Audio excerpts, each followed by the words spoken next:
Shri Gurubhyo Namaha. A very warm welcome to yet another session of Weekend with Wisdom. Let me begin with a small prayer. Om Sada Shiva Samarambham Shankaracharya Madhyamam Asmadacharya Paryantam Vande Guru Paramparam Ishvaro Gururatmeti Murti Bheda Vibhagine Vyomavatyaptadehaya Shri Dakshinamurtaye Namaha. Today is the concluding session, the second part of Bhartrihari's Vairagya Shatakam, being taught by our dear teacher who is associated with Advaita Academy for a very long time, since its inception, I should say, Dr. K. Aravinda Rao. Thank you, sir, again for coming for another session. So, without any further ado, I request you to start the session so that you have lot of text to cover today. Hopefully, we will be able to take one or two questions towards the end. So, please go ahead. Thank you. Om Shuklam Varadharam Vishnum Shashivarnam Chaturbhujam Prasannavadanam Dhyayet Sarva Vignopashantaye Gurur Brahma Gurur Vishnu Gurur Devo Maheshwaraha Guru Sakshat Param Brahma Tasmai Shri Gurave Namaha. Om. Dear friends, welcome to the last session on the Vairagya Shatakam. We had one earlier session in which I covered about 50 verses. Vairagya Shataka, as we see, it has exactly 100 verses divided into 10 sections. Yesterday, I gave some introduction to Vairagya, what is Vairagya, and how Vairagya is relevant, very much relevant even in modern times, because some people may say, what is the use of Vairagya in modern times? So yesterday I explained that in modern times it is more relevant because there are more contributing factors for Vairagya for a modern man. Then yesterday I covered about 5 sections, that is 50 verses. Today we have to cover about 50 more verses, that is the last 50 verses in the Vairagya Shataka. So let us see. And yesterday the 5 sections are over. Today 6th section has to be started. The 6th section having again 10 verses in it. It has its name is Yati Nrupati Samvada. Yati means a sage. We know that Yati, Yama, it comes from the root Yama. Yama, that is the root of the word Yati. Yama means to control one's indriyas, to control one's mind. Yati, he is the person who is Yati. Nrupati is one who controls the people. So there is a comparison between one who controls himself and one who controls the people. 1 minute, I'll put on another light also. The sort of comparison between a person who controls oneself and the person who controls others. Of course, the Yati has no interest in debating with or discussing with a king.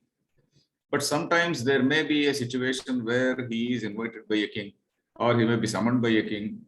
And then the Yati has to take the call, and then he has to make a decision whether he has to meet him or not, how he has to meet, what should be the equation, etc. So we come across such incidents even in our, we see many real life stories about very great saints who were summoned by the king, and then the king, they say, okay, we don't have anything to do with the king. I have nothing to do with the king. They kindly inform your king. I don't want anything. Because these are the people who have renounced everything and then who do not want any nirapeksha or rather anapeksha. Both words are right. So these people, they have nothing to do with the king. They have no business. They don't have any. They don't want to take any advantage. They don't want any pecuniary benefits. They don't want to build up huge ashrams. So they do not want anything. So we see many people who have done it. Actually. People like Sadashiva Brahmendra. If you see our long list of yogis who never bothered to go to a Swamiji, a king. In fact, Chandogya Upanishad comes up with one such episode. That is one king called Janashruti. He hears that there is a very great sage called Raikwa, whose fame everybody who is very, very famous for his Brahma Jnana. And he goes to him, and then he is in a very obedient way. The king himself is a dharmika king. He himself goes to him, and then he serves him, and then he takes Brahmagyana from him. There is an episode, a small akhyaika in Chandogya Upanishad. So like that, the Yati, though he has nothing to do with the king, there may be a situation. There may be a situation like we see Tyagaraja. Tyagaraja, we see he was given very many gifts. He was, I mean, some soldiers, not soldiers, some messengers, let us say, some messengers from the king come with a lot many gifts and all that, and they say that no, you please come to the king. The king is asking you to come. So he says, Nidhi Chala Sukama, Ramuni Sannidhi Chala Sukama. So he says like that. So that is a wonderful, it's actually a very moving song in that if we see that film Tyagaraja. Similarly, there are many other saints like Muthuswami Dikshita, not only the singer saints, but even other people like even Sadashiva Brahmendra Yogi, he also belongs to that particular clan. Even prior to that, many other bhakti saints, they are there, Chaitanya Mahaprabhu and people like that, who are actually reveling in that vision of Brahman or in that vision of Krishna in the case of Chaitanya. So like that, these are the people. So, but here, the poet visualizes a sort of imaginary discussion, or rather imaginary a sort of comparison between the king and the Draupadi. It is not as though the king and the Yati. It is not as though Yati is physically discussing. It is just an imaginary situation comparing their positions, two positions. So let us see this shloka number 51. It says, Tvam Raja Vayamap Yupasita Guru Prajnabhimanonnata Kyataswam Vibhavaihi Yashamsi Kavayo Dikshu Pratanvantinah Itham Manada Na Ati Duram Uvayo Apyavayo Rantaram Yadyasmasu Parangmukhosi Vayamap Yekantato Nispruhaha. Of course, I am just reading the shlokas only to say that something from the text only I am reading. So, but anyway, if I read too many shlokas, you may get bored. People who are not familiar with Sanskrit may get bored. So, I will explain in English. So, here it is. There is a comparison and contrast between the king and the sage. The king has got a great kingdom. He is a boss of so many people. But the other man is a kingdom of the Brahmagyana, kingdom called Brahmagyana. In our tradition, Brahmagyana is valued more than a kingdom. In fact, even regarding Mahabhashya, Patanjali's Mahabhashya, there is a saying, Mahabhashyam va patayet, Maharajyam va palayet. That is a person, he should be a great king and rule a great kingdom, or he should be a great teacher and teach Mahabhashya. So it is like that. So if a person masters Mahabhashya, he feels greater than a king. So they were actually happy. They were highly contented. It's not as though they were arrogant. They were highly contented. That's all. So a person has got a kingdom over people, but this gentleman has got kingdom of knowledge. The other man's fame, the king's fame, king also is famous, but his fame is due to his physical power and wealth. Whereas the fame of this sage is sung by the great poets. Great poets immortalize his name, immortalize his greatness. We read about Valmiki or Vyasa, and their names are immortalized. They themselves, their own writings, their writings have immortalized them. So their fame is sung by great poets also. And then, like this, there is not much difference between us.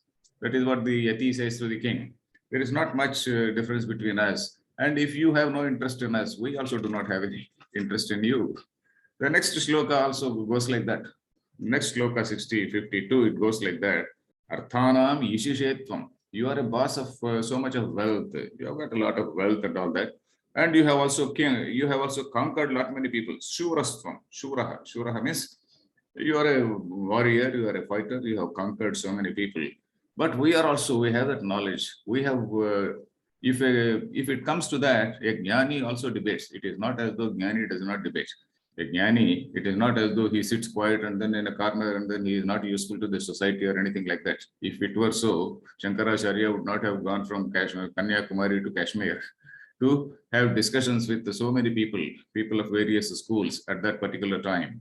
And then speak to them and then convince them about the supremacy of his argument, supremacy of the message of the Vedas. The message of the Vedas is that there is only one non-dual reality. So that he was able to establish by discussing with so many people. And it is not as though he denounced karma kanda. He did not denounce karma kanda, but he only showed their place. Yeah, karma kanda also has got a place. So, like that, people, the Gyanis did not keep quiet. They also went wrong. They also went wrong. They discussed with the people. They debated. Ours is a tradition where there is no physical fight.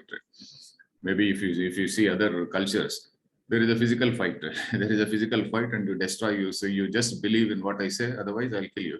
But here it is not like that. It is not a belief. Because it's not a belief, there is a debate. If it is a belief, there is no question of debate. If I say that 2 plus 2 is 5 or 2 plus 2 is 6, and if you don't believe in it, and if I want to kill you, there is no debate there. But then regarding if it is a logical reasoning, if it is a rational inquiry into the nature of reality, then there can be a debate. The other man also debates. No, your contention is wrong. In this particular situation, you have not visualized this particular alternative. So that is the reason why we have developed a huge Nyaya Shastra. Nyaya Shastra is that system of logic. Nyaya doesn't mean justice. Nyaya is logic. Very huge monumental works on logic are there, and that Indian logic, not only Indian logic, but the Hindu logic, but also the Buddhist logic is there. So if you see, there is a culture of debate. So that is what in that debates we have also participated. We have defeated very great acharyas of various schools. Then sevante tvam dhanadhyaha matimala hataye mamapi shrotu kamaha. Who will worship you? Who are the people who come to you and then bow before you? The people who have money. They are afraid of the king. The people who have money, they come to you and then they are supplicant before you. But why don't I have nothing? Many people come to me also. For what? Mati mala hataye. In order to take off the malam. Malam means the dirt in the mind. The dirt of the mind. Vedanta's basic idea is to remove the dirt from the mind so that the mind is so clear that it will have that ability to speculate on or contemplate on the nature of reality. If the mind is filled with dirt, it is like a mirror. In Vedanta gives the example of a mirror, which is covered with dust. If it is covered with dust, then there is no reflection of the sun on that. It is only when the dust is cleaned, only then the reflection is there, and then the sun's rays fall, and then there is a reflection. So that is how the mind has to be cleaned. And for cleaning the mind, you go to a guru. So that is what the Yati says. Maya pyasthana nachet tvai mama netaramesha rajananastha. If you don't have any great astha, or if you don't have any great interest in me, I too do not have any great interest in you. These two slokas are almost similar, but more points in the second sloka. Then I will read one more. I will skip some slokas and come to another sloka. 57. Again about Drapatis. Drapati is the king. About kings. You see, the very great kings, very great emperors have ruled this earth. It is not as though you are the only king who have ruled the earth. Very great emperors have come to this earth. They have ruled, and then they gave away everything. It is not as though they kept everything for themselves. They gave away everything. Almost they gave away the entire kingdom also, almost like a blade of grass. That is what he says. Vipula Hrudayaihi Dhanyaihi. Vipula Hrudaya. Vipula Hrudaya means people with broad heart. People say, let us say, noble people, noble kings. Kaishchit Jagat Janitam Pura. This whole world, the systems are established. Jagat Janitam. Of course, Jagat Janitam means it is not created by the kings. Jagat Janitam in the sense that they developed all the systems. If you read Mahabharata, Bhagavata, and texts like that, we see kings like Pruthu Chakravarti, how they developed very great systems. So like that, many great emperors, many great kings, they developed all the systems. The Jagat Janitam Pura, Vidhrutam Aparaisi, many others maintained it, many others continued it, and many others like Trunam, Vijitya, Trunam Yatha, and they have conquered the earth, and then they just gave away like a Trunam, like a blade of grass, they gave away to Yachakas or to some saints, or they, of course, the saints also did not take that thing. But then when a yajna, king used to perform a yajna, he used to sort of notionally offer his kingdom itself to the people. Then the people miss the Ritvijas who are there. And the Ritvijas, they used to give it back to him. We don't want the kingdom. It is actually a test to the king and also a test to the Ritvijas. Because the king has to give away the whole thing to the Ritvijas. Ritvijas in turn, they should not say, no, now that you have got the kingdom, you have given the kingdom to us, we are the rulers. They should not say, they have to give it back to the king. We are content with what we have. We'll go back to our ashrams. So that was the ritual. In all our, if we see that our old stories. So vijitya trunam yatha iha hi bhuvananyanye dhiras chaturdasha punjate. Now you see, these are the people who have earned what are called the lokas, and now you are only ruling over a few towns. Katipaya Puraswamye Pumsam Kayesham Madajvaraha. You are having that Madajvara. Mada means arrogance. Jvara is a fever. That arrogance, which is almost like a disease, it is capturing, it is there. It has captured you. You are only a ruler of a few towns. Katipaya Puraswamye. So with whatever little wealth, whatever paltry land you have got, paltry kingdom you have got, you are very arrogant. Of course, the Yati is not saying, the poet is imagining, because Yati, as I said, Yati will not debate and the Yati will not go and quarrel with him. Then there is another sloka number 58. It again says, how the earth was ruled by an unbroken chain of kings. Earth, it is not as though the newly somebody has come. It is ruled by an unbroken chain of kings, and it was never free. So that is what he says. The poet says, Abhuktayam yasyam kshanamapi nayatam rupashataihi. Hundreds of kings and rupashataihi, hundreds of kings have ruled this earth. Bhuvastasya labhe kaiva bahumanah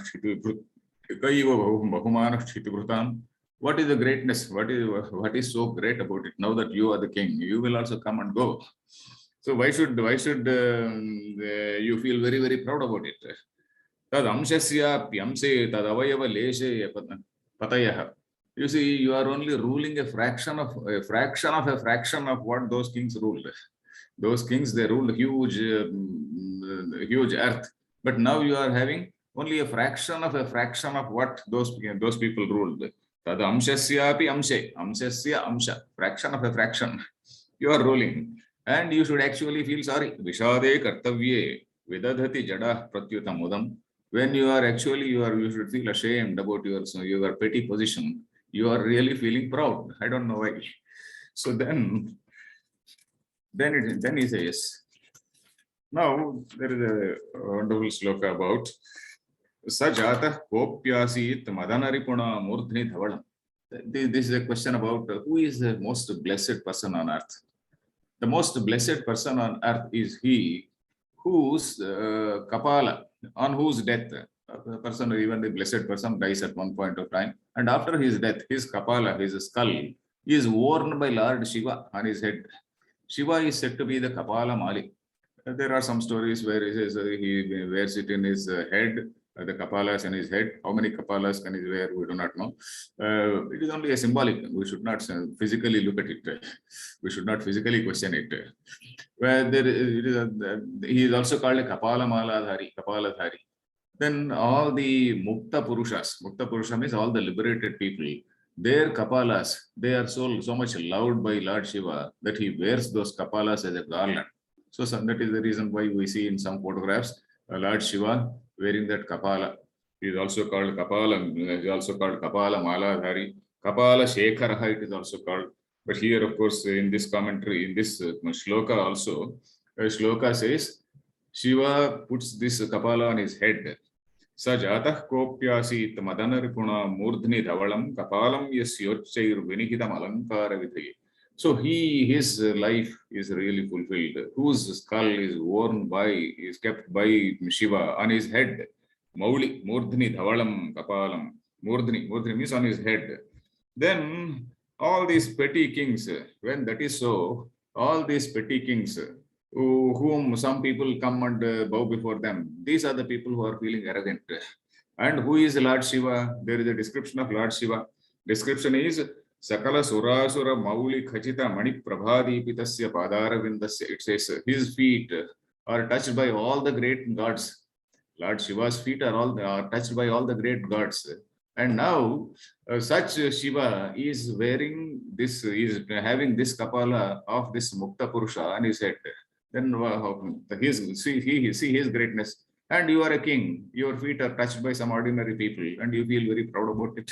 So that is that sort of comparison. Then we come to the next section, that is seventh section. It is called Manas Sambodhana. Manas Sambodhana means he is addressing the mind. Oh Manasa. We also listen to some songs. Oh Manasa, Are Man, Re Man in Hindi also. So like that, Manas Sambodhanam, convincing the mind, educating the mind. Here the poet is trying to educate the mind. Why are you going about? Why are you going about pleasing all the people? Why do you need all the goodwill of all the people? That is the question in 61. Paresham chetamsi pratidivasam aradhya. You are going and pleasing. You are trying to please everybody. We find so many people who try to please everybody. In fact, I have seen people every day they make a point to meet one new person and then make friends with him, particularly if they are politicians. So there are people like that. So paresham chetam prasadam kim netum vishasi hridaya kleshakalitam. Why are you going about? Why are you going about meeting people and then getting their say goodwill? What do you want from them? Prasannetvai antaha. Swayamudita Chintamani Gane. If you turn inwards, if you become antarmukha, if you just become antarmukha, means you don't bother for any other people, try to see what is your real nature. What you have, your mind is a Chintamani. Chintamani is that legendary money or legendary gem, which will give you, which will fulfill all the desires.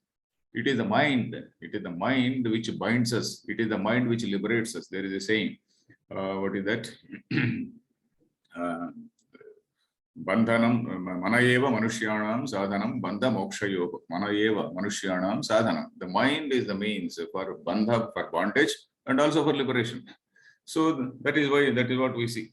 You are like a Chintamani. The mind is like a Chintamani. That you have got that great gem, very precious gem called mind. With that mind, you look inwards. If you look inwards, you will find all wealth. Vimukta sankalpa kim abhilashitam pushyati nate. If you don't seek it outside, you will get what all you want. Antarmukhatvam, you will get what all you want. Then this is called Loka Vasana. Loka Vasana is trying to curry the favor of everybody, trying to get attention of the people, and you are always worried about what people think of you. That is what is Loka Vasana. Always worried about the fame. Of course, we should be worried about any bad talk about us. But this type of thing is different. Here, the situation is different. Going about and then trying to win the favor of everybody, trying to please everybody. That is not something which is needed.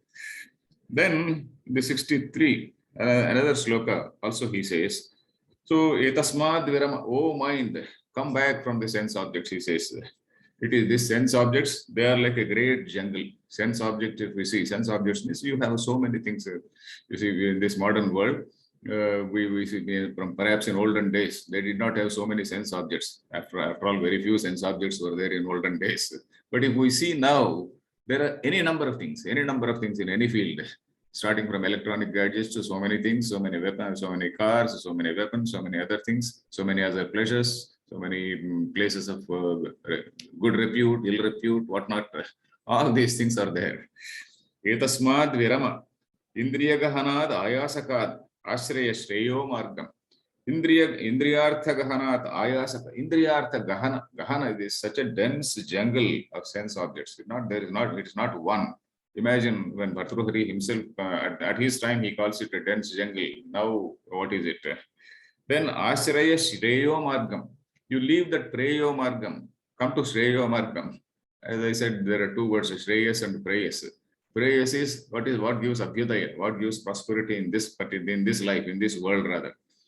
Shreyas is that which leads you to liberation, that which leads you to the path of removal or getting over all the bondages, that liberation from all the bondages. So that is the shreyo marga. Shreyas and preyas are two words again, which are used in Vedanta. Shreyo marga, ashesha dukkha shamana vyapara daksham. If you are on that path of shreyas, then it will take away all your fears and all your worries and all your dukkha, all your sorrows, it will take away. Then swatmi bhavam upaihi. Come, look inwards. Swatmi bhavam. You look inwards.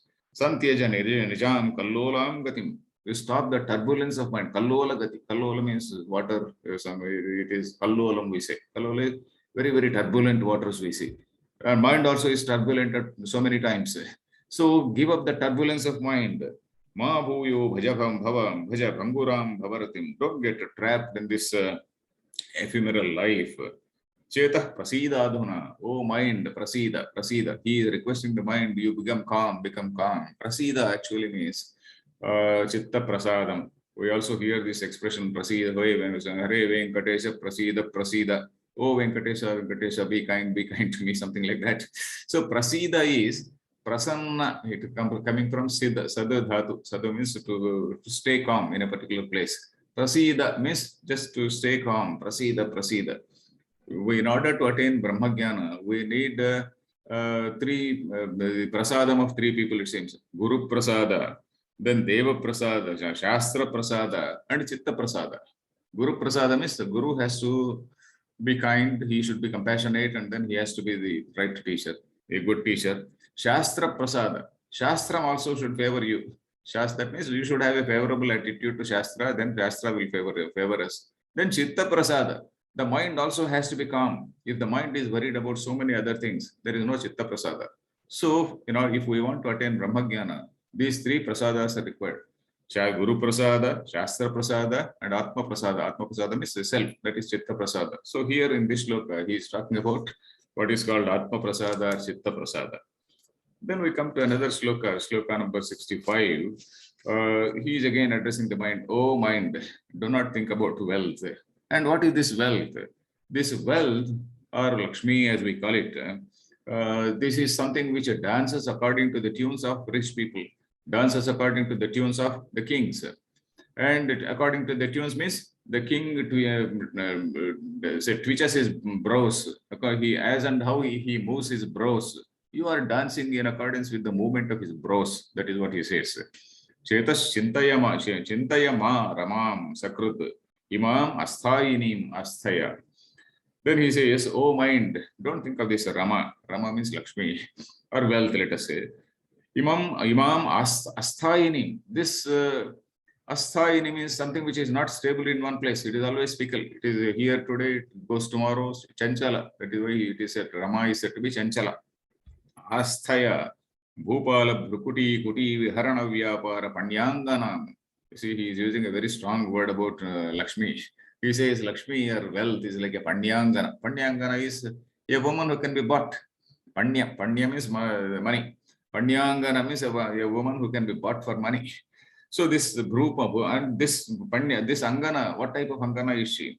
Bhupala, Bhukuti, Kuti, Viharana Vyapara. These Bhupalas, they turn their brows. If they kindly look at some person, then money also flows to them. If somebody is the Bhupala looks harshly at somebody, then maybe his money may be snatched. So this is what this Lakshmi is dancing according to the movements of the eyebrows of Bhupalas or the kings. Instead of that, we will go to Varanasi. Kantha kanchukitaha pravishya bhavanadvarani Varanasi rathya panktishu. We will move on the main streets of Varanasi and we will take Bhiksha in a very dignified way. Of course, in olden days, Varanasi was such a famous place. All the saints and all in fact, we see Varanasi right from the Vedic times. Vyasa and all these people, they also visited Varanasi. And all the great saints visited, and that is the reason why even today, all the people from all over the country, they do visit Varanasi. And Panipatra Patitam Bhiksham. And you need not even have a vessel for begging. Panipatra Patitam, Karapatra Swami. We have heard about Karapatra Swami, who was very much in the 21st century or 20th century, not 21st century, 20th century he was alive. So Karapatra Swami also wrote many books also on Vedanta. So he is called Karapatra Swami. He used to take one morsel of food every day. That's all. Karapatra. Kara itself is Patra, nothing else. So that sort of, that is a vratam. In fact, we see that such great people lived on earth. It is very hard to believe, maybe after succeeding generations may find it very, very hard to believe that such saints, they actually lived on earth. Then we come to another shloka. Yeah, next shloka is about bhakti, about bhakti. Bhakti, a mumukshu. Mumukshu means a seeker. What are the qualities needed by a seeker? So that is what is told in shloka number 68. What are the qualities which a seeker needs? Bhakti bhave. Bhava means Ishvara. Bhaktir bhave means you have to have devotion in Ishvara. Marana janma bhayam hrudistham. And in your heart, you should have that fear about rotating in the constantly moving in that cycle of samsara, cycle of birth and death. One should aim at going beyond the cycle of the cycle of birth and death. So long as a person is in the cycle of birth and death, it is not called. Maybe a person may be rich, a person may be rich today, a person may be poor, a person may have a jiva may have a human life, a jiva may have some animal life, a jiva may have a divine life. Whatever we cannot say, depending on the actions we do. So an ideal seeker aims at going beyond the cycle of samsara. So that fear of death has to be, fear of birth and death has to be there. Then snehona bandhushu, you should not be attached to all the friends, relatives, etc. Na manmathaja vikara. All this manmata should not bother us. The manmata should not be able to shake us. Then samsarga dosha rahita vijanavananta. So we have to go to some secluded place. We should retreat to some secluded place, and we should try to get out of this. That is what Gita says. Vivikta devasya sevitvam. Vivikta desha sevitvam is retreating from crowds. It is not as though you really go to a forest. You are not present in all types of discussions and petty discussions and all that. You try to be aloof. Then what else a person has to do? Tasmad ananta majaram paramam vikasi tad brahma chintai. Now he says, contemplate on what is the nature of Brahman. What is the nature of Brahman? Anantam, ajaram, paramam, vikasi. There are so many expressions which we find in the Upanishads also. All these expressions are from the Upanishads. Ananta. I do not want to go into the explanation because Ananta, the word Ananta itself it requires a lot of explanation. Anantam is something which is infinite, let us say. Ajaram is that which has no end, which has no origin, which has no end. That which we call reality. It is something which has no origin, which has no end. Then Tat Brahma Chintai, and that is also the nature of Vikasi. Vikasi means Chaitanya Swarupa. Vikasi means Bhaswaram. Commentator writes Bhaswaram. That is Chaitanya Swarupa. That is infinitely existing consciousness. That is the reality. Tat Brahma Chintai. You see the pronoun also. Tat Brahma. He doesn't say Sa Brahma. The Sa is a masculine pronoun. Here it is neuter gender pronoun. So Tat Brahma Chintaya, Kimebhi Rasadvikalpaihi. All these unreal things, they just come and go. And yasya anushangana ime bhuvanadipatya bhogadaya. All this bhuvanadipatyam. Oh, somebody is a king, somebody is having all these pleasures, etc. They are just coming and going. Anushangana. Just incidental, and they just come and go. Krupana lokamata bhavanti. Krupana. All these petty people only, they pursue those things. But a seeker has to pursue the highest goal. Then the next section, we come to the next section, that is the 8th section. That is Nitya Nitya Vastu Vichara.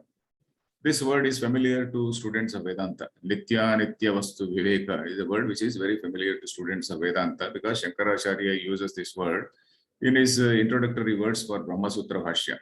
He says there are 4 requisites for a student of Brahmajnana. He should have 4 requisites. Before entering that class called Brahmajnana, one should have this Nitya Nitya Vastu Viveka. That he should have done some amount of inquiry, some amount of study on what is real and what is unreal, what is eternal and what is ephemeral. So he should have done some study. It is only then if he goes to that Vedanta class, it will be meaningful. Otherwise, with all that dirt on the mind, if he goes to a Vedanta class, then he thinks that man is joking. If he says Jiva is equal to Brahma, or if he says something else, Sarvam Khalvidam Brahma, you look at everybody as Brahma, then this man will laugh at the Vedanta teacher, and then he will come away. So such people are not supposed to go, actually. In fact, many Swamijis, they do not encourage such people also. They just answer to them in their own terms and then send them away. They encourage only sincere students. Then here is a student, Nitya Nitya Vichara, coming to that. Shankaracharya says, so that preliminary study is needed and some amount of self-restraint also. Nitya Nitya Vastu Viveka, some amount of Vairagya also has to be there. It is not as though he is a fully developed Vairagya and all that. Vairagya also comes along with the study. And that is Phalabhoga, Iha Mutra Phalabhoga Viraga. Samadhi Shatka Sampatti means something related to self-restraint, and also deep desire for moksha, deep desire for liberation has to be there. So these are the prerequisites for a seeker if he wants to sit in that Vedanta class. So he says, this shloka, we see this shloka number 71, Kim Vedais Smrutibhi Purana Patanai Shastrair Mahavistarai. What is the use of all these rituals which are told in the Vedas? Kim Vedai Smrutibhi means he is not denouncing the Vedas. He is only talking about the limitations of the rituals. Vedas, the initial portions of the Vedas, they talk about various yajnas, various karma kanda as we call it. Here, the poet also is not denouncing karma kanda. Even Vedanta Shastra also does not denounce karma kanda. Gita, if we see, Gita doesn't denounce karma kanda. Gita only says karma kanda has its limited place. Karma has to be done in a particular way. That is, you are doing a karma. At the same time, you are not getting that getting bound by the karma phala. That is what has to be done. So Gita doesn't denounce karma kanda. Gita says, yes, karma has to give you chitta shuddhi. Whatever you do, it has to give you purity of mind. So here he says, Purana Patana is Shastrair Mahavistarai. This is called Shastra Vasana. Earlier shlokas we saw what is called Loka Vasana. But here we are seeing what is called Shastra Vasana. Somebody will be there, he wants to read all types of Shastras. In fact, Vedanta teachers say, why do you need all these Shastras? Somebody wants to read all top texts. Okay, if you are going to be a teacher, it is good. But if you are a seeker, you don't need all that. If you are a teacher, you have to jolly well read it. You have to be a master in Vyakarana, master in Nyaya Shastra, master in various other things, master in Vedangas. But here, if you are a seeker, you just have that internal purity, attain to get that inner change. That inner change is most essential. A great master in Vyakarana, a great master in Nyaya Shastra may not have that inner change. So he is not fit for Vedanta. Whereas a seeker, he will be a person who is trying to control his mind, trying to have that self-restraint. So Swargagrama Kuti Nivasa Phaladaihi, Karma Kriya Vibhramaihi. He is also saying Karma Kriya Vibhramaihi. All these are attained by certain karma. You are going to stay in that Swarga for some time and then come back. Muktvaikam Bhava Dukkha Bhararchana Vidvamsakalaranam. Then all this, you come to this thing called Brahmajnana, Swatmananda Padapravesha Kalana. You come to this Brahmajnana, which is like a wildfire, it destroys all your sorrows. All your tapatrayam, as we say, all this tapatrayam gets destroyed. Then Shesha, Vanikvruttayaha, all other things, going to performing all yajnas, yagas and whatnot, they are all Vanikvruttayaha. Vanik means a businessman. A clear example is we go to a temple and then we say, okay, I am offering this money in this hundi, and then you, oh God, you please give me this. That is a money business. Business. We are doing business with God. If I get this, such and such contract, I am going to give this. So let me do some yaga and then let me become powerful. And even if you go to, for example, in Tirumala also, there is first we go to, after darshanam, you go to what is called that hundi. In that hundi, you put something. Then from that hundi, you come to a place. There is a stone plank, a flat stone on which you are asked to write your desires. People say, oh, write your desires. So people go and write their desires. So you are putting some money in the hundi and you are asking the God, okay, give me this, give me this. So that is what he says, Shesha Manik Vruttayaha. It is like business. You are doing business with God. Then the very next shloka it says, then you may say all these things are anitya. Nitya Nitya Vastu Viveka says what all we see is anitya, that is ephemeral or transient. It is not staying permanently. Then what is this? What about the world which we see? It looks so permanent. For that he says, Yato me, this is shloka number 72. Yato Meru Shriman Nipatati Yugantagni Valitaha. There is what is called Srushti, Sthiti and Laya. And we know that even modern science also, it says the whole universe was created a few billion years ago, about 7 or 8 billion years ago. Even our Panchangas, they also give some date, some billions. They don't say 4004 BC or anything. They again give the date as a few billions. It is surprising how our people, our astronomers, old astronomers, they came to this conclusion. They came to this number.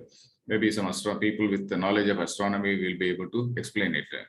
So here he says, the earth was created a few billion years ago. It will not be there after maybe how many billions, I don't know. But it is going to disappear. It is going to melt away. That is what he says. Yato meru Sriman nepatati yugantagnivalita. In that, that pralayagni, that great fire which is going to take away everything. It is not great deluge. Some systems they call it great deluge. In our system we call it great pralaya, great agni, pralayagni. In that great fire, which is there during that pralaya time, at the time of resolution, this whole, the great Meru mountain which you talk about, which is the source of all, which is said to be the source of all gold and whatnot, that is going to melt away. And Samudra Shushyanti, all these oceans are going to dry up. Prachura Makaragra Hanilaya. Now all this wild Makara means wild alligators and wild crocodiles, they exist in that, sharks, etc. exist in that. All that Samudra is going to disappear. And Dhara Gachatyanyam Antam. Even this earth will disappear. Even the earth will disappear. Then Sharire Ka Varta. What to talk about the Sharira? The meaning of Sharira is Shiryate iti Sharira. Sharira is something which is going to decay, which is going to be destroyed. Sharira, the etymological meaning is Shiryate, that which decays. What to talk of this Sharira? Karikalabha Karnagra Chapale. Then you see the ears of an elephant. Elephant, it moves in its ears. We don't know how it moves, when it moves, and in what manner. So this, like, it is as fickle, the life, the human life is as fickle as Karikalabha Karnagra Chapale. Karikalabha means young elephant. Young elephant.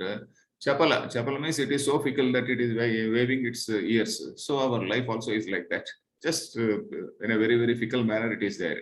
We do not know when it is there, when it goes away. Then we come to another shloka, where 75. Yeah, it is again a very message. Do not procrastinate, it says. When should we come to Brahma Jnana, or when should we come to Vedanta class? Not after retirement. When should we read Gita means, not Gita, oh, Gita, why should you read Gita now? It is, you can read after retirement. Many people say Gita is not meant to be read after retirement. So that is what he says. Yavat swasthamidam shariram arujam yavat dure jara. Yavat shariram swastham. Even when you are very quite able, physically able-bodied, and shariram arujam means without any rogas. You don't have a BP, you don't have some sugar, you don't have all other diseases. You are still physically fit. And yavacha dure jara, even that old age is far away. That means even in a young age, yavacha indriya shakti apratihata, even when you are all the indriyas, all the 5 sense organs, they are very powerful. Yavat kshayo na ayushaha, even when the ayush, the lifespan is still there. Atma shreyasi tavadeva vidusha karya prayatno mahan. Vidusha, an intelligent person has to do effort in that direction, Atma Jnana. An intelligent person, even when he is young, he will make an effort to attain that Atma Jnana. Not something which has to be postponed or procrastinated for the date of retirement. You see, the Bhagavad Gita also has a word, Antakalepi Mameva Smarati Ante Smarati Tyajatyante Kalevaram. Some line is there. So even at the end of, even at the time of his departure, even if he remembers me, then he will get moksha, it says. But in order to get that, in order to remember Lord's name, or in order to remember whatever God or whatever reality, whatever Brahma, in order to remember that, you should have done some good deeds all through the life, so that that mind is clear enough, that mind has got some vasanas, some samskaras. Good samskaras and vasanas are created only when we do some good work, as we are when we are physically fit. When we are physically unfit and when we stop doing anything, then where is the question of good samskaras? There will be no samskaras. Even if you want him to take the name of Narayana, he will not take the name of Narayana. Take the name of Shiva, he will not take the name, he cannot take the name of Shiva in a very heartful manner.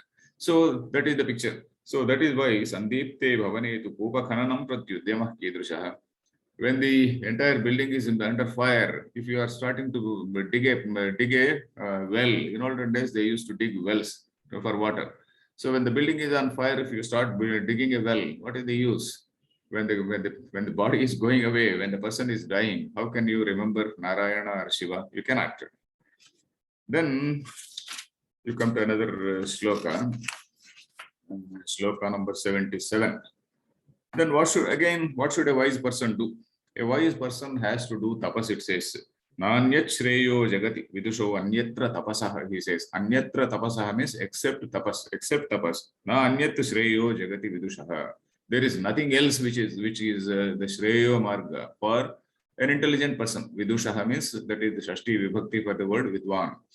So vidwan, for that vidwan means for that vidushaha, for that intelligent person, the only shreyo marga, the path for realization, the shreyas path, the path of shreyas is actually that which leads to liberation. It is only tapas. And our tradition says tapasa brahma vijignyasasva. In fact, it is a very, very great statement which we see in Taittiriya Upanishad. You see, religions, they say, okay, I tell you what is God, and you have to believe. Religion, what does it say? Yes, God is like this. He sits somewhere in this particular loka, and God controls through so many other people. He has got a hierarchy, and you have to jolly well believe in that. But Upanishads, they don't talk about any such thing. Upanishads say tapasa brahma vijignyasasva. Tapasa, by thinking, by eliminating what is not Brahma, eliminating what is not real, you realize what is real. So this is a wonderful statement. So it is a foundation of our system. That is, our system is something which is based on a philosophical inquiry. This is the fundamental thing which we have to know. So Duraradhyashchami, Duragachala Chitta, Kshiti Bhujaha, all these kings, you see, all these kings, their minds are so fickle. One day he may be kind to you, another day he is, we saw in Niti Shatakam also, Varanganeva Rupaniti Ranekariti. Like a Varangana, like a Panyangana, like a woman of who can be bought over any time. So this, of course, women should not take it bad because the poet is saying it. I am not saying it. Men also are like that. Now we use that word prostitute. Very generally, we are using that word prostitute also. So kindly, women should not take it amiss. So they are the Kshiti Bhuja, the kings are like that. And our aim is quite high. So Vayam tu Sulecha, our aim is quite high. We are not bothered about these things. Jara, Deham, Mrutyur Jarati, Mrutyur Harati, Daitam, Jivitam Idam. Jara, this old age is going to take away this Deha. And Mrityu, the Mrityu also is going to take away. Finally, this Mrityu is going to take it away wholly. Jara, of course, in old age, we may still be loitering with a stick. But Mrityu takes away. So there is no other means for liberation except tapas. Then we come to another shloka. We come to the next section, let us say. Next section is what is called a Shivarchana, the 9th section. I think we still have some time. Yeah, a lot of time. Shivarchana. Shivarchanam is bhakti, the path of bhakti. In fact, the bhakti which is told here is like the bhakti in the Gita. Bhakti does not mean elaborate bhakti with various things which you procure. Say about 100 coconuts, and then some people talk about Koti Kumkumarchana. People talk about some 110,000 kilos of ghee. We have seen people here in Andhra Pradesh. Some Tevan Swami performs some yajna with 10,000 kilos of ghee. So such things, they are not needed. That is not what is called bhakti here. Bhakti is what Gita calls ananya bhakti. Gita is patram, pushpam, phalam, toyam. So that is good enough, whatever is given with bhakti, shraddha and bhakti. So here the introduction also says bhakti is actually Archanam Dvividham, Bahyam Abhyantaram Cheti. Bahya Archana, Abhyantaram Archana. Bahya Archana is whatever Patram, Pushpam, Phalam, poem you have. If you are a rich man, you can make some good pongal and whatnot and then distribute to people. If you are an ordinary man also, you make some prasadam and do all those things. But Abhyantara Puja is what is what many writers of Advaita, many philosophers, they talk about. For example, Shankaracharya has written things like Nirguna Manasa Puja. Nirguna Manasa Puja. For that Nirguna Brahma, this Manasa Puja, for somebody who is the entire infinity is his own self. What am I? Who am I to offer anything? And who am I? I am not different from that. What is there to offer? Where is the lamp? Where is the dhupam? Where is the deepam? Where is the naivedyam? So for everything, dhupa, deepa, naivedya, there are shodasha upacharas in puja. For example, avahana, asanam, padyam, avahana. You are doing avahana. You are inviting a God from somewhere. If our idea of God is that God is somewhere in heaven and I am somewhere here, then I invite him. Oh, please come to my house. That is avahana. But for somebody who is infinity, where is the question of avahana? There is no question of avahana. Argyam, Bhadyam, etc. All these things they go in the same way. So if you read Vishnu's Nirguna Manasa Puja, it's a very interesting thing. So that sort of puja is mentioned here and not Bahya Puja. Here it is Abhyantara Puja, something which is internal. Then Mukhyam Abhyantara Pujanam Pujana Prakarameva Abhiniya Aha. So now of course there is a power failure. Let us move on with this, whatever light is there. So then this Shivarchana, I'll read the first shloka, that is 81st shloka. Asamsarat tribhuvanavidam chinvatam tata tadrum naivasmakam nayana padavim srotramargam gatova. He is first talking about say the rarity of a person who has controlled the indriyas. He says, I have moved, searched in all the three worlds. Asamsarat tribhuvanamidam chinvatam. I have seen all the three worlds. I have searched everywhere. Chinvatam. I went on searching. I went about searching all the three worlds. And tadrum naivasmakam nayana padavim srotramargam gatova. Such a person did not, I could not see or I could not hear. We could not see a person, I could not hear about such a person. What is that? Yoyam dhatte vishaya karini gadha rudha. You see, all these sense objects, they are like karini. Karini is a female elephant. A male elephant, that too a drunken elephant, is the mind. He is comparing Shivasya antahkarana karinaha. Shiva means drunken. Antahkarana karini, antahkarana kari. That is, antahkarana is our mind. Antahkarana itself is a drunken elephant, which is going after the elephant, the female elephants called sense objects. So that means sense objects are so alluring, and it is very, very difficult to find a person who has totally controlled, absolutely controlled his mind. So that is what is needed. That is part of Shivarchana. If you are controlling the mind, it is part of Shivarchana. Then another sloka I will read, 84.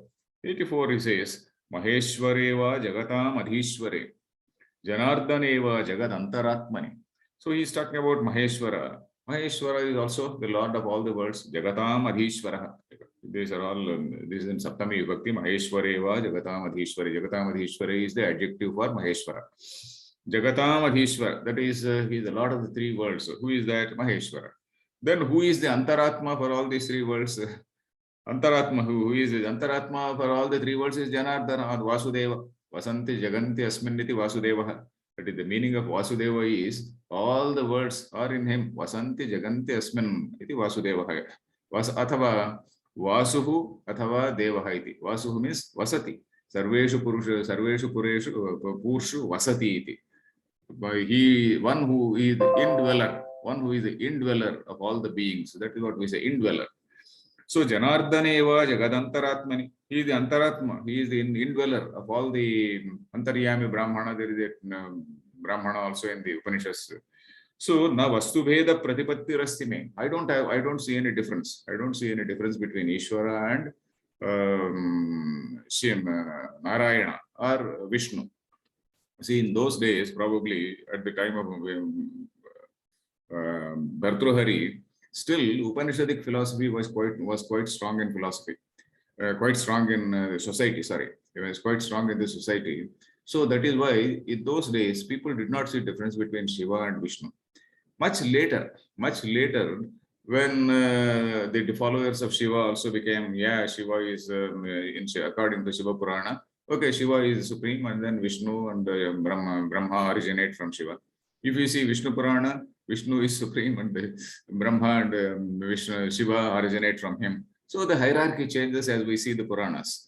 And that is the reason why people wonder, great scholars and also great Swamijis, they wonder whether all the Puranas were written by sage Vyasa. Of course, it is a big question. We need not go into that. So, but here, the Upanishadic philosophy, it has given us that very, very liberal outlook to accept all forms, whatever may be the form. All forms are merely names and forms of one reality. And that is Shuddha Advaita. Bhartrihari is a Shuddha Advaiti. That is, it is not Shiva Advaita nor Vishnu Advaita. There is a Vishnu Advaita, there is Shiva Advaita. Mainly these two only we see. For example, if you see Kashmir Shiva Advaita. Of course, Kashmir is now a different story. Kashmir and beyond Kashmir, it was a Shiva Advaita. Then here the poet says, Maheshwareva Jagatamaheshware na Vastu Bheda Pratipattirastime. Vastu Bheda, I don't see that Vastu Bheda. Shivaya, Vishnu Rupaya, Shiva Rupaya, Vishnave. That is what it says. Shiva means that which is auspicious. Vishnu means that which is all-pervading. All-pervading and auspicious. They don't exclude each other. So whatever is auspicious is all-pervading is auspicious. So that is what it is. Tathapi Bhaktis Tarunendu Shekhare. Even then, Tarunendu Shekhare means Taruna Indu means that crescent moon. Shekhar, one who has it on the Shikhara. So I love somehow. That is what all great philosophers say. I have no division among these.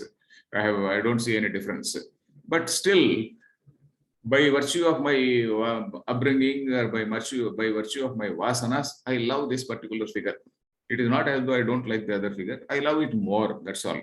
Tathapi Bhaktis Tarunendu Shekhare. Similar things have been told by Madhusudana Saraswati. Things also by Leela Shuka and many other people. Somebody Appaya Dikshit also says. So like that, people have, they may have their individual choices, but at a philosophical level, they don't see any difference. So this is Shiva, as I said yesterday also. This Shiva symbolism is more compatible with Vairagya. That is the only reason. For example, if we see Skanda Purana, the second Khanda, it is called Parvati Khanda. Skanda Purana is a huge text. The second Skanda part of it is called Dvitiya, that Parvati Khandam. That Parvati Khandam, the marriage of Shiva and Parvati. So there, we know the story, I need not tell. Shiva comes in the form of a brahmachari, a very, very handsome, very highly learned brahmachari, and then tries to court Parvati. Why are you bothered about somebody whose origins are not known, Ajnata? Then who is somebody said to be the Digambara and who moves on a bull? Why do you go after him? So then, out of respect for that brahmachari, because though Parvati is very, very angry, she doesn't want to disrespect him because he is a brahmachari, very learned man. So he has all the appearance of a brahmachari. So she replies with some amount of patience. I'll just read out. So that quotation from Skanda Purana. She says, you see, when you say that he is a Digambara, why is he called a Digambara? Sarvam Jagat Yasya Rupam Digvasa Parikirtita. The whole universe is his Rupam. So that is why he is called Digvasa. Wherever you look at the end, far ends of all these directions, they are the close, means you go far and far and far in infinity. There is no such thing as end. Sarvam Vishwam, Sarvam Jagat Yasya Rupam. That is what we say, Angikam Bhavanam Yasya. Vashikam Sarvavangmayam, as we say. That is the picture she says. Sa Adis Sarva Jagatam Gosya Veda Anvayam Tataha. So the brahmachari earlier says Avijñata Anvaya. Avijñata, you don't even know what is his origin, what is his caste, what is his community. Anvaya means what is his clan. So here, for somebody who is originless, Anadi, Ananta, where is the question of Adi, and where is the question of Anvaya? Where is the question of clan? Then Shulam, he is having a Shulam. He moves along with some trident. What is this trident? This trident, it tells about Gunatrayamayam Shulam, Shuri Yasmad Vibhattisaha. Gunatrayamayam, that is the three gunas. And what are the three puras which are destroyed? Tripura. What is the Tripura? Then this Tripura is Basmi Karoti Tadeva, Tripuragnas Tata Smrutaha. You see, Trigunam, all these three gunas, they produce all vikaras. These three gunas, they produce all the ills of the world. So that is one who goes beyond the Trigunas, Triguna-atita as we call. That is what is called a Tripura. Tripura Sura, Tripura Dahanam. Tripura Dahanam is also called, interpreted in another way, that is Thola Sharira, Linga Sharira, and Karana Sharira. All the three Shariras are called the three Puras. Pura actually means also Sharira. Pura, one meaning of Pura is Sharira. Avadware, Pure, Dehi, we say. So like that, then like that, Smashana, what is Smashana? Smashana, the whole universe is the Smashana. Because every day people are dying, every day people are being born and people are dead. That is, the whole universe is a Smashana. Then he moves on a bull. Vrusha represents that dharma. Vrusho dharma iti proktaha. Tam arudhastato vrushi. Vrushaha dharma iti proktaha. Vrusha, the meaning of vrusha is varshati iti vrushaha. Varshati means it gives all our desires. What is it that gives fulfills all our desires? Dharma is what fulfills our desires. Ones who follows dharma, their desires are fulfilled. So vrusho dharma iti proktaha. Tam arudhastato vrushi. And one who moves on that, he is the vrushi.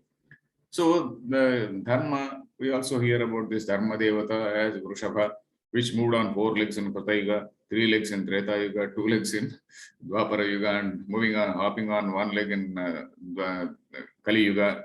A very figurative way of saying that about the decline of dharma. But of course, there are some other versions also which say that even in Kali Yuga, there is Krita Yuga in some places.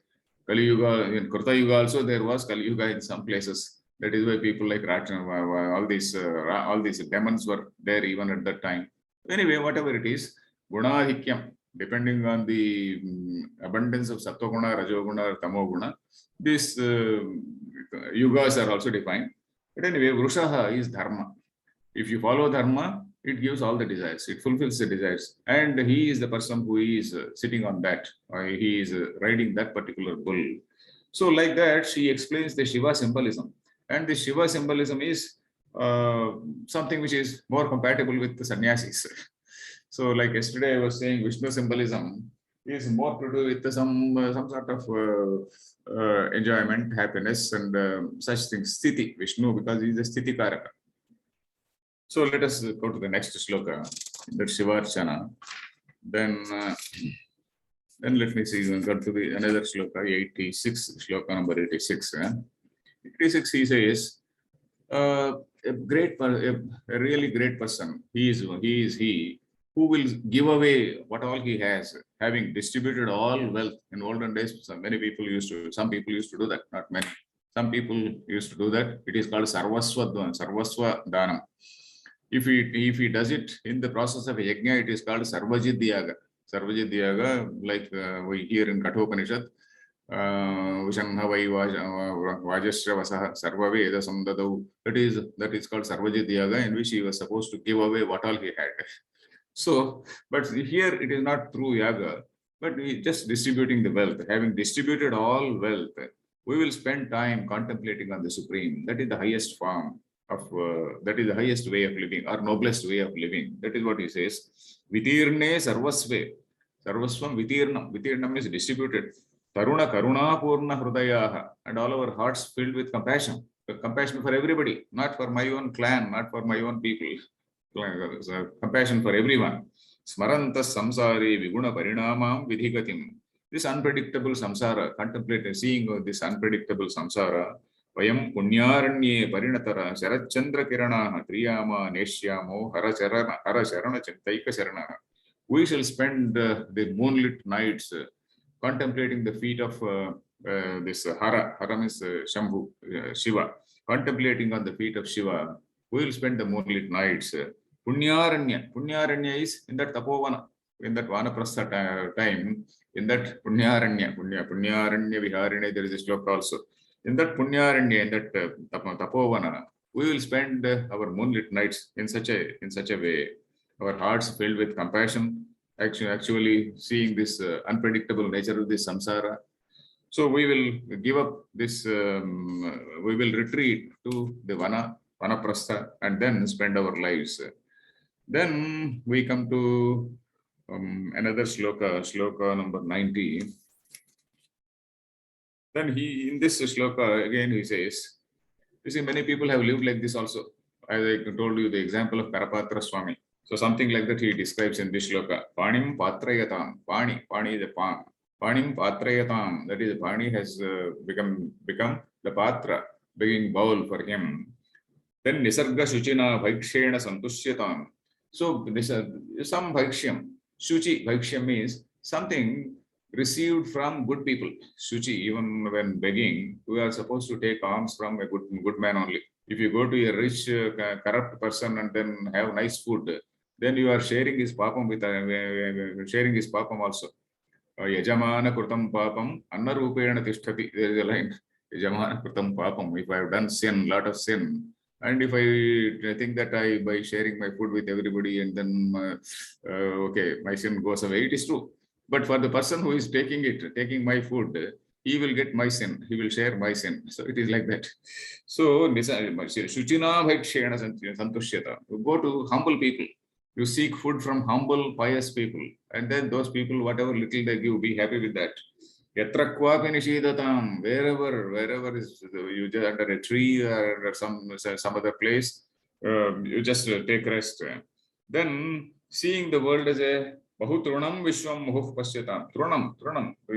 Look at the world like a blade of grass. You just like a not different from the blade of grass. You don't want anything from it. Then Atyagepi Tanoho, Akhanda Paramanandava Bodhaspurusha. Atyagepi Tanoho means even when the body is there. That means Jivan Mukta. This is the stage which Vedanta calls Jivan Mukta. Bhartrihari accepts this concept of Jivan Mukta also. So we find that Bhartrihari is almost strict sense of Suddha Advaita, not Vishnu Advaita or Shiva Advaita. Simply because he is talking about Shiva, it does not mean that he is Shiva Advaita. He is not Vishnu, something with Shiva, as I said, more compatible symbol. So Jivan Mukta, he is talking about this Jivan Mukta, Atyage Pitanoho. Then Adva Kopi Shiva Prasada Sulabha Sampatyate Yogina. So for such people, the Lord will take care of you. Shiva will take care of you. Shiva Prasada Sulabha Sampatyate. Adva means Shiva will show you some way. Shiva will take care of you. That is what Gita says, Yoga Kshemam Vahamyaham. So I will take care of you. So here also, the Shiva will take care of you.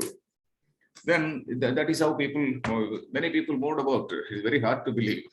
We come to another extreme example, that is Avadhuta Charya. That is the last section, Avadhuta Charya. Very hard to believe, but people actually live like that. You see, these people, for example, Avadhuta, meaning of Avadhuta is Dhunanam. Dhunanam is just shaking off. Shaking off means I have something on me, I just shake it off and throw it off. So like that, shaking off all the bonds, not only physical possessions, but all the bonds and all the mental knots. All the mental knots means what is called Hridaya Grandhi, as Vedanta texts say, Hridaya Grandhi. All these Grandhis are thrown away. Kaupinam Shatakhanda Jarjarataram. Kaupinam, this is sloka number 91. So he says, these examples are in Mahabhagavata, Srimad Bhagavata, we find Jadabharata. Jadabharata, somebody like a fool. Jadavat, Unmattavat, Pishachavat, Jadonmatta, Pishachavat. That is the description of a jnani. It goes like a dull, very, very dull person. Unmatta, somebody like a drunken person, or like a Pishacha. Somebody wearing all types of rags and very fierce looking, fierce appearance. So like that, a jnani can move.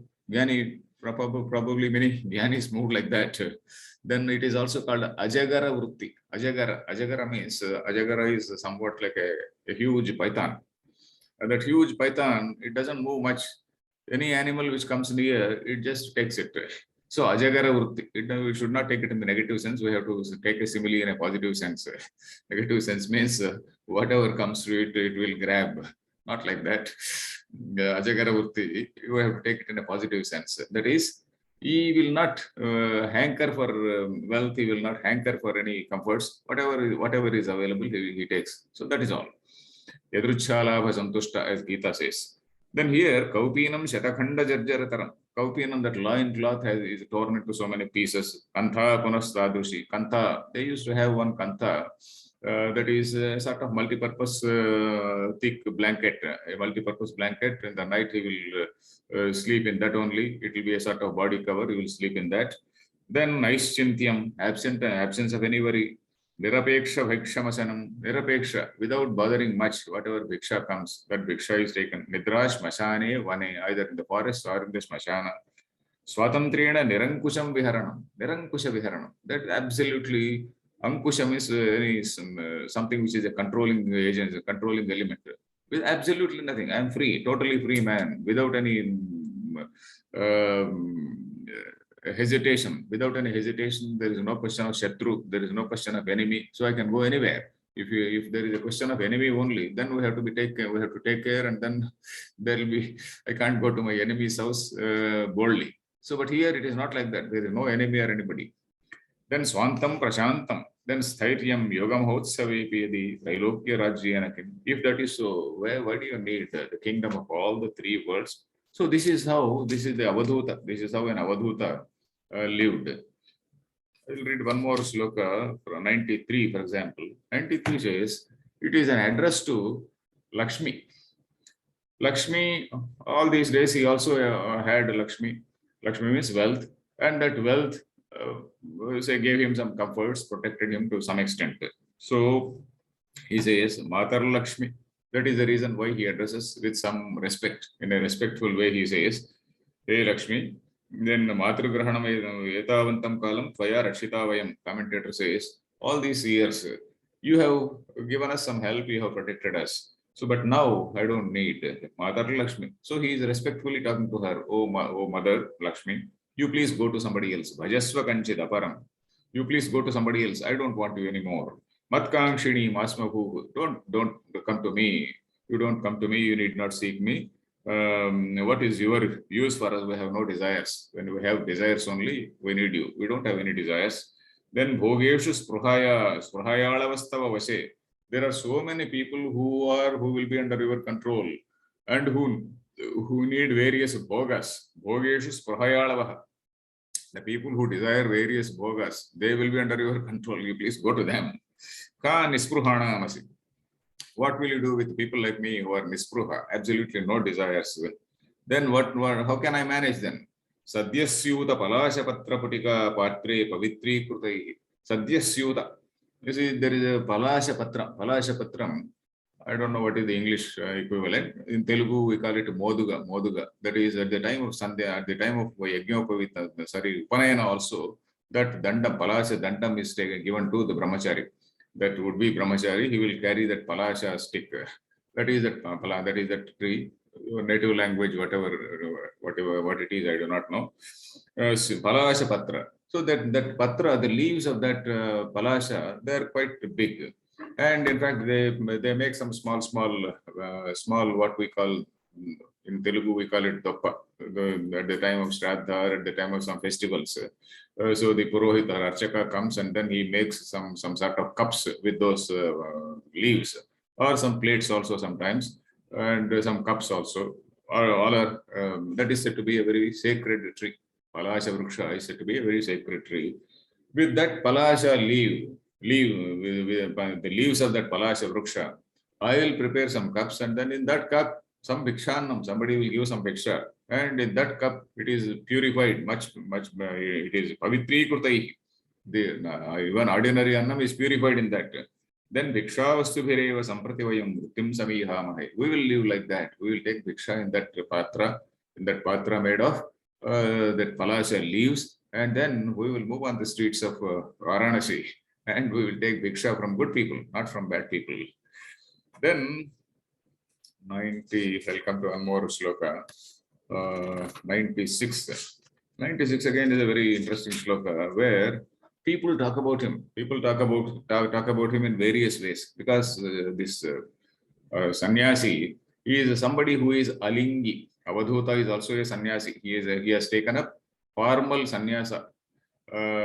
Formally, he has become a sannyasi. You see, Vanaprastha may not be a sannyasi. Vanaprastha, he may be still staying with a wife. He has retreated. He is doing Atma Vichara, no doubt.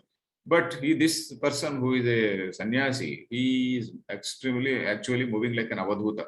Totally, absolutely, no wife, nothing. He just freely moving about. And he doesn't have any marks of any ashrama. For example, Brahmachari has some, what is called a shikha. Grahastha also in olden days, they used to have shikhas. But the sannyasi, he is called alingi. Alingi means there is no lingam, there is no indication to show whether he is a brahmachari, whether he is a grahastha, whether he is a brahmana, kshatriya, vaishya, etc. Even janda will not be there. For sannyasis, this yajnopavita will not be there. In olden days, brahmana wore a particular type of yajnopavita made of a particular type of cotton. And Kshatriya wore another type of yajnopavita with a slightly better, costly variety of cotton, a costly variety of some sort of some other type of cotton, let me say. So like that, seeing their marks, how their shikha was there. For example, Kerala, their shikha is in the front. It is called Puraschuda. Shikha is in the front. So like that, looking at a person, people you could say, if you see army ranks, by just looking at the shoulders, you can see their rank. You can tell, okay, whether he is a senior officer or whether he is a junior officer, what is his rank, you will be able to say. So similarly, by looking at a person, we could say whether he is a brahmana or a kshatriya or what it was. But here he is alingi, absolutely no linga, no mark of identification. He has gone beyond ativarnashrami, he is called. Ativarnashrami is one who has transcended the varna ashrama classification. So when the people talk all types of things, some people think, oh, he is a Chandala. Chandala, of course, I'm not using in a bad sense. I don't mean it, but it is there in the book I am reading. Chandala Kimayam, people will say, oh, this fellow is a Chandala. And they may ill-treat.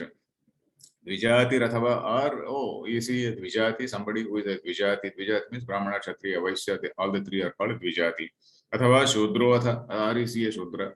Or he is a tapasa, is he really a tapasi, is he really some learned man? Or Kimva Tattva Viveka Pesalamatri Yogishwaraha, or somebody who is a really realized person. So people, sometimes they disrespect him, sometimes respect him. But this person, he doesn't take it into cognizance at all. Their disrespect or respect, it is not taken cognizance of by him. So Manava Manayos Tulyaha, Gita says, Manava Manayos Tulyaha. The commentator also says, Atha yoginam manavamana tulyatam manavamana tulyata. So if somebody respects us, okay, take it. Avamana, also take it. In fact, avamana, many people, they welcome it. In fact, for somebody who is on a spiritual path, avamanat tapo vruddhihi, sammanat tapakshayah, there is a line. Avamanat tapo vruddhihi. Suppose somebody makes some sort of critical comments on us. Tapo vruddhihi, avamanat tapo vruddhihi means, then we really contemplate. If we don't want to retaliate and if we just want to think about what the other person has said, he has only expressed his view. And I contemplate on that. Is there any truth in what he said? Then if there is any truth in what he said, then I have to mend myself. So that is how it is tapo vruddhi, avamanat tapo vruddhihi. Sammanattu tapakshayah. Suppose somebody does samman, and attributes all virtues which are not there in me, then I really feel I have got all those virtues. Then tapakshayah. That means that leads to some sort of degradation whatever is that spiritual path, we are slightly degraded. So sammanatu tapakshayah. I feel that I have all those virtues which are attributed because of sabha maryada. So this person, iti utpanna vikalpa jalpa mukharaihi, vikalpa jalpa mukharaihi, all those alternatives they talk about. Oh, somebody respects, somebody disrespects, somebody throws some food. So, but then abhashyamana janaihi na kruddhaha pati naiva tushta manasa. We are neither angry nor happy. We are not displeased or pleased. We are gone beyond mana and avamana. Tushta manasaha yanti swayam yoginaha. The yogi moves about without any sense of anger, without any sense of elation. He neither gets angry nor gets elated when somebody honors. So this is a nice shloka which says that a yogi or a sannyasi is somebody who goes beyond the varna and ashrama classification. And that is how a yogi has to be. I see some people are like that. I see some people, even today, some people are like that. Some people, of course, they maintain distance. Even when they are sannyasis, they maintain a lot of distance. But it is very unfortunate. Okay, I cannot comment on that. Then let us come to the last shloka. The last shloka, he is bidding farewell. He is bidding farewell to the five elements which make our body-mind complex. You see, the five elements only, they are responsible for the body-mind complex. Earth, mostly, in fact, if we see Vedanta text, the elements also, there is what is called the tanmatra, that is the subtle, let me put like this, the subtle aspect of the elements, they go to the making of our indriyas and mind. The sattva aspect, subtle aspect or sattva aspect, let me say, the sattva aspect of these tanmatras, they go to the making of the indriyas and mind. So that is the reason why the indriyas are able to see, indriyas are able to cognize the external world and process, send the data to the mind, and the mind is something which processes all that information. And the grass, the prana aspect is the rajoguna, the rajas aspect of the five elements. They have given us the prana, the energy body, as we say. And the gross aspect, the tamoguna, the tamas aspect of all these five elements, they have given us this physical body, which is jada, like mostly jada. So like that, the five elements are responsible for this body-mind complex. So finally, the person who is leaving, so he is bidding farewell. He is bidding a very final shloka, a very touching shloka, bidding farewell to these five elements. Oh, Matar Medini, oh my dear Mother Earth, Matar Medini. Medini means earth. Matar Medini, Tata Maruta, oh my dear Dad, Tata, oh, Maruta. Maruta is air. Air, that is a prana. Prana vayu, as we say, prana, that is the life. So prana, Sakhe Tejaha, oh my dear friend, fire. Subandho Jala, oh my dear Bandhu, my relative Jala. Bhratar Vyoma, my brother Vyoma, Akasha. Nibaddhayesha Bhavatam Antyah Pranamanjali. My hands are folded for the final time, for the last time. Antyah Pranamanjali. That is the final, for the last time. Or rather, yeah, I am folding my hands. This is my last salutation to you, final salutation to you. Yushmat Sangavashopajata Sukrutas Parasparan Nirmala. This is a wonderful point here. That is, a Jiva is able to realize Brahman only with the help of this physical body-mind complex only. A Jiva, and that too a human body-mind complex only. A Jiva, because this human life is called Dharma Bhumi. If a person is an animal, a person means a Jiva is an animal. We do not know whether animals are enlightened, they get enlightened or not, we do not know.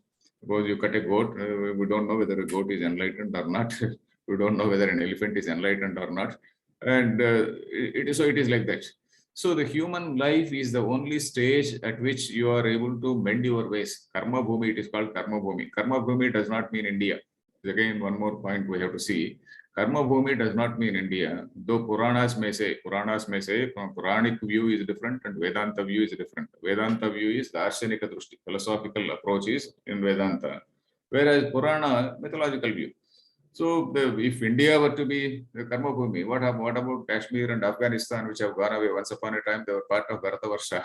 So we should not, that's not correct. Karma Bhumi is the plane. Bhumi means a plane. The plane in which you are able to do some good work, karma bhumi, the plane of work, plane of action, plane of good action, plane of karma yoga, let us say, karma yoga, plane in which you do some jnana nishtha, you go to that jnana nishtha and realize Brahman. So this is the plane in which one can realize.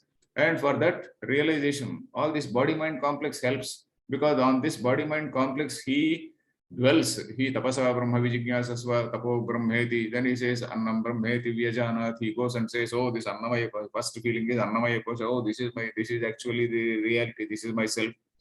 Then again he thinks for some more time and then he says, no, annamaya kosha is so jada, so this pranamaya kosha should be my real self. Then again he rejects it and then he comes to manomaya kosha, then again he rejects it. So like that, kosha panchakam, after rejecting this five koshas, he realizes the Brahma, the reality. So this has actually helped me. Yushmat Sangavashopajata Sukruta, Yushmat Sangavashat. Because of association with you, I got Sukruta Spara Sparan Nirmala. Because with that Sukruta only, I got Shuddha Atma Jnana. I did some good deeds and also got into Atma Jnana. I got some Shuddha Atma Jnana. Jnanapasta Samasta Moha Mahima Leela Mahima Liye Parabrahmani. Now all that Moha, all that Vyamoha, so Vyamoha has disappeared, my Ajnanam has disappeared.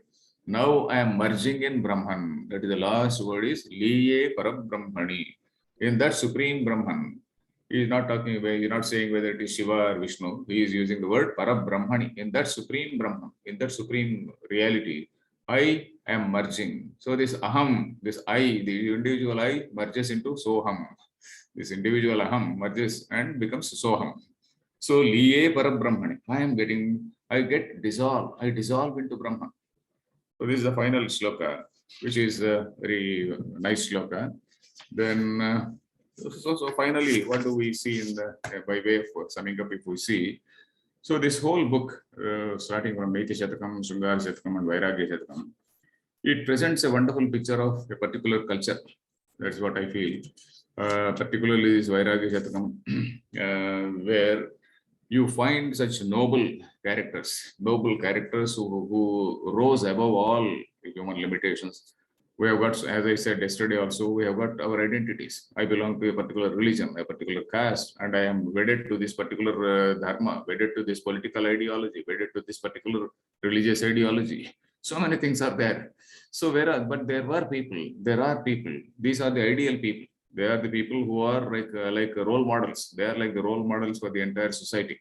So such great tradition, such wonderful culture, which produced such great saints. And if we read the stories of saints, and those stories of saints are really so great, and you are moved to tears if you see even the films also represented, those stories represented in films. We are really moved to tears. So such were the people who were role models for virtuous life. And somebody may have a question: has it not made us all weaklings and people without will and whatnot, be weak and meek? It can happen. It may be true. It may become like that if we do not read Gita. So Gita covers all these things. It is not as though Gita doesn't cover all this. So if we see only this particular thing partly, Vairagya only, and if we think that, oh, this thing has made Indians meek and weak and whatnot, we have not understood the message of Gita. So here the context is different. Vairagya Shataka, the context is different. He is talking about a seeker who is on the path of realization. But a jnani can also fight. That is also we see. A jnani, it is not as though, I gave the example of Shankaracharya, who went around from Kashmir to Kanyakumari, from Kanyakumari to Kashmir. He went around and he had discussions with all the people. He debated with all the people, though not with a sense of a spirit of rajas, with a spirit, with a satvika balam only, not rajo balam or tamo balam, not a physical strength. So jnani is a person who also he can be a man of action. Gita is very, very clear about it. Sakta karmanya vidvamso yatha kurvanti bharata. That is kuryad vidvans tatha asaktaha. And again, if you see from shlokas like in fourth chapter, fourth shloka again, he has all that Brahma Drushti. But at the same time, he is a man of the world. He is a man of the world. He performs all his duties. Rama, Krishna, all these people. If we read Rama, the description of Rama in Ayodhya Kanda, he is a master in Samadana, Veda, Danda, and all that. So Krishna also used all this Samadana, Veda, Danda. Tyagaraja nicely sings. Tyagaraja's song is there. Sadhinchane, O Manasa, Sadhinchane, he says. And what all good words he said. Bodhinchina Sanmarga Vachanamula Bonku Jese. He actually he taught so many good things, but he himself violated. Why? Because he was trying to establish dharma. Tyagaraja, it is a Vyaja, I mean, Stuti Ninda. Sorry, Vyaja Stuti. So he is looking, it appears as though he is criticizing Krishna. He is not criticizing Krishna. He is actually praising Krishna. So Jnani performs his job. So we have to take a comprehensive view. So Gita covers all these points. So here in Vairagya Shataka, we find one particular aspect of a seeker. So that is how we can conclude here. So what is the take-home message is, we have to, in fact, at individual level, what all Bhartrihari says, we have to follow. What all said here, that simple, pious, restrained. But when it comes to the dharma, then we have to see Krishna, what Krishna has done. We have to be very quite firm and clear in our mind. If it is necessary to fight, and it is the duty of a person to fight. Even Jnanis did it. So Jnani karma is very much there in the Gita. So this is what I feel is we have to see from the Vairagya Shataka. So thank you again, Nitinji, for giving me an opportunity. Let us see if there are any questions. Thank you, Aravindaji. Again, another wonderful session. I think the conclusion session pretty much concludes not only the Vairagya Shatakam, but also all the Shatakams, the Shataka Trayams. We started with Niti Shatakam and then Shringara Shatakam and finally this one. So I am sure our audience, not only the live audience, but also those who will catch up with the video after it has been uploaded in the coming days, they will find this very, very useful. We are out of time. So I'll take, we have received one question, so I'll take them. And if there are any questions, one or two questions we may take perhaps. So one of the questions I received is about the vasanas. You mentioned about Shastra Vasana and all. So this Vasana as a concept is a bit confusing to people. So can you explain a bit what Vasana is? And how is it different from Samskara? We also speak about Samskara from past lives. So are they same or different? As we see, I think that they are one and the same. The two different text uses. Because you see, samskara is something. Our actions, all the human actions create some samskaras. Suppose I have some interaction with somebody. That interaction leaves an impression in my mind, and that impression over a period of time it gets solidified. Let us say, I have a feeling, though he is a good person. So again, I have another interaction that gets solidified. So that leaves a sort of samskara. And that samskara will also determine my future behavior with him. So when I look at him, immediately I feel warm. I have that feeling of warmth and friendliness. So that sort of samskara will be there. And vasanas also something similar only, because suppose we keep on doing some good works, all these dharmic deeds, etc. They leave the same similar impressions in our mind, and those impressions, they are there. Vasati iti vasana. Vasana, what is vasana? Vasati means that which indwells, that which is dwelling in the subconscious. Samskara also is something which dwells in the subconscious, and some vasana also is something which dwells in the subconscious. Maybe we may be able to make out some difference, maybe. But vasanas, again, they are transferred from birth to birth. Also, we see vasanas. Ramhati samparishvaktaha, that Brahma Sutra says, when he moves to the other body, samparishvaktaha, along with this, all these tanmatras, he moves to the other body. So that is what it says. So these vasanas and samskaras, I don't see much difference. That is my view. Both are latent impressions which are there in the mind, which again which determine or decide our future behavior. Both have impact on our future behavior. Thank you, Aravindaji. I don't think there are any more questions. So viewers, if you have any more questions, you can always write to us, and we will forward it to Aravindaji, and we can definitely answer them. So with this, we come to a conclusion of yet another Weekend with Wisdom, and we will bring you more and more such sessions. Please follow us on Facebook and Twitter, and subscribe to our YouTube channel. And we have more than 10,000 videos on various topics that you can listen and learn and enjoy. So with this, we conclude this session. Shri Guru Piro. Thank you. Thank you again, Aravindaji, for making time for this. Thank you.